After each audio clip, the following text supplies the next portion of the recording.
નમસ્તે દર્શક મિત્રો, હું શ્રુતિ મોજીદ્રા સ્પીડ ન્યૂઝ 17 માં તમારું સ્વાગત કરું છું. તો જોઈએ આજના મુખ્ય સમાચાર. પાંડેસરા પોલીસે ₹22 લાખના છેતરપિંડી કરનાર આરોપી આકાશ હીરાભાઈની ધરપકડ કરી. આરોપી આશીર્વાદ કંપનીમાં કામ કરતો હતો. આ એવી કંપની છે જે ફક્ત મહિલાઓને લોન આપે છે. આરોપીએ જુદી જુદી મહિલાઓના નામે લોન બતાવી છે, પરંતુ ખરેખર તે મહિલાઓને લોન આપવામાં આવી ન હતી તથા આરોપીઓએ આ તમામ પૈસાઓ પોતાના અંગત કામો માટે વાપર્યા છે. જે મામલો કંપનીના મેનેજરે પાંડેસરા પોલીસ સ્ટેશનમાં ફરિયાદ નોંધાવી હતી. પોલીસે છેતરપિંડીનો ગુનો દાખલ કરીને આરોપી આકાશ હીરાભાઈની ધરપકડ કરી.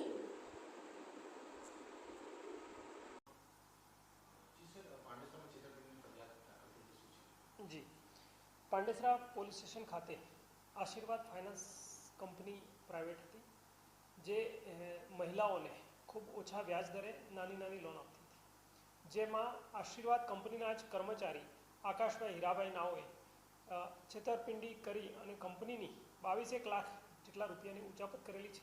જેમાં જુદી જુદી મહિલાઓના નામે લોન બતાવેલ છે, પરંતુ ખરેખર લોન આપેલ નથી અને તેઓએ આ લોન પોતાના અંગતથી જ સારું વાપરેલ છે.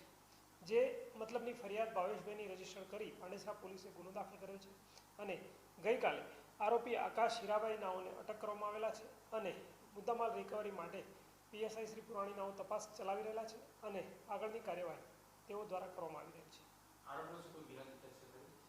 પ્રાથમિક તપાસમાં આરોપીનો કોઈ ગુનાહિત ઇતિહાસ આવેલ નથી, પરંતુ ઈ ગુજકોપ તેમજ પ્રેસના માધ્યમથી તેઓની જાહેરાત કરવામાં આવશે.